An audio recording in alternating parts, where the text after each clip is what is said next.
Хайде да разгледаме отблизо британската рецепта. Едно меню, което е много подходящо за лятото. Ето как изглежда във фризера, а така изглежда след като храната е размразена. Можете да използвате вилица или лъжица, каквото ви е удобно. Важно е предварително да сте изчислили дневната дажба.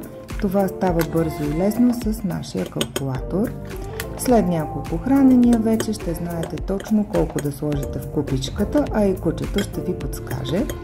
Сега е много горещо и никой в семейството няма особен апетит. Но нека да видим как ще реагират кучетата на това меню и дали ще го харесат. Британската рецепта е една от най-леките ни рецепти. Подходяща е за кучета с чувствителен стомах, за кучета с алергии и кучета с наднормено тегло или с по-ниска активност. Богато е на протеини, в същото време съдържа малко мазнини. Осигурява ценни хранителни вещества, като витамин А, витамини от Б групата, цинк и желязо. Какво съдържа тази рецепта? 80% заешко месо, целина, моркови, чесън, портокали. Едно чудесно меню за лятото, а и не само.